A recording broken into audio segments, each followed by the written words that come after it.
Hello bachcho, let's read the question. The question says, at anaphase 2, the sister chromatids move towards opposite poles of the cell by 1. Contraction of spindle fibers attached to the kinetochores, 2. Shortening of microtubules attached to the kinetochores, 3. Lengthening of microtubules attached to the kinetochores, 4. Relaxation of spindle fiber attached to the kinetochores. Question में हमसे पूछा है कि anaphase 2 के दौरान जो sister chromatids होते हैं वो ऑपोजिट पोल्स की तरफ मूव करते हैं, किस वजह से। हमारे पास 4 ऑप्शन है, हम इनमें से करेक्ट ऑप्शन को चूज करना है। तो इस क्वेश्चन में हमारा की कॉन्सेप्ट क्या यूज हो रहा है? The key concept for this question is anaphase 2 of meiosis. तो मियोसिस में रिडक्शन डिवीजन होती है, और अगर हम बात करें एनाफेज 2 की, तो एनाफेज 2 की शुरुआत कहां से होती है, यानी कि एनाफेज 2 की बिगिनिंग कहां से होती है? By splitting of centromere. Chromosome में सेंट्रोमियर की स्प्लिटिंग होती है, और जो सिस्टर क्रोमैटिड्स होते हैं ये मूव करते हैं टू द ऑपोजिट पोल्स। तो we will write sister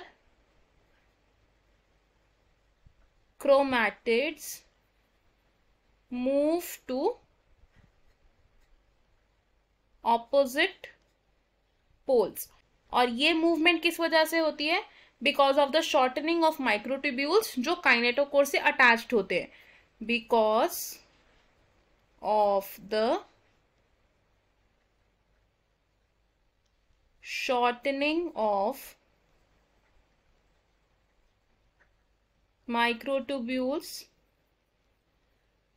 attached to kinetochore. अब माइक्रोट्यूब्यूल से क्या बना होता है? स्पिंडल फाइबर्स बने होते हैं जो एक कॉम्प्लेक्स फॉर्म करते हैं ड्यूरिंग द सेल डिवीजन। अगर हम एक डायग्राम से समझे तो न्यूक्लियस के अंदर क्या हो रहा होता है? During the anaphase 2, let's say ये दो हमारे ऑपोजिट पोल्स हैं। अब जो हमारे स्पिंडल फाइबर्स अटैच्ड हैं ये किससे बने हैं? These are made from the microtubules. अब यहाँ क्या होता है? सिस्टर क्रोमैटिड्स मूव करते हैं टू द ऑपोजिट पोल्स जब सेंट्रोमियर की स्प्लिटिंग होती है ड्यूरिंग द एनाफेज 2। तो ये क्या है? एनाफेज 2।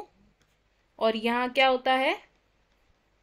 स्प्लिटिंग होती है किसकी?